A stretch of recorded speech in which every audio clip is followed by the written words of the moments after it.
Starting with me making sure that I'm on my P's and Q's and making sure that I can get us in the best possible positions.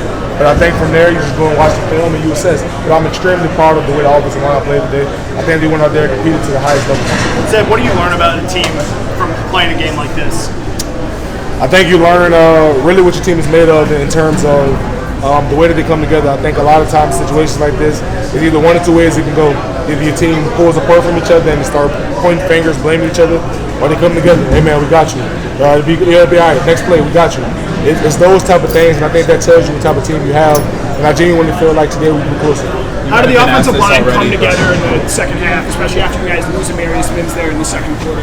I'm sorry, can you repeat that? How did the offensive line sort of come together in the second half, really establish the run, especially after losing Marius Mims there? I think, to be honest with you, it was kind of a mindset going into the game.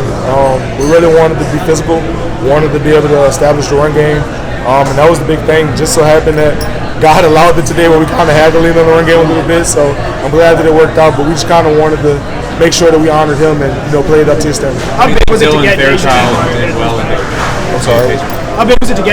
Edwards back today? I think it was huge. I think he did an amazing job fighting, rehabbing, getting back for us. I think he did a tremendous job, and I think today it really showed off all this hard work. How do you think Dylan Fairchild, just communication, execution-wise, being right next to you? Dylan is great. Dylan is great. Absolute man-child.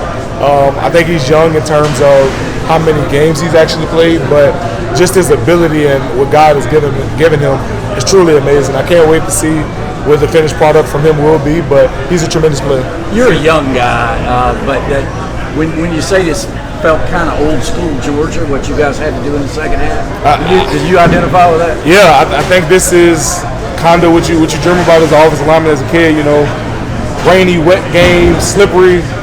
Can't really get a foot in the ground, to be honest with you, and you just got to go. You just got to go out there and play and push guys around, and I think we did a good job tonight of really establishing the run game and being able to lean on that. But I want to give South Carolina their roses because they came really, really hard. They took a lot of pressures, blitzes. They played physical up front. I think they're a tremendous team. How similar did this game feel to the Missouri game last year? Similarly, down double digits, really rely on the run game there in the second half to put things away. To be honest with you, it feels very, very similar. It's amazing to me, how God continues to bless us. I'm extremely grateful for the opportunity that we had today, and I'm just happy that we were able to be accountable when the team needed us. Is there any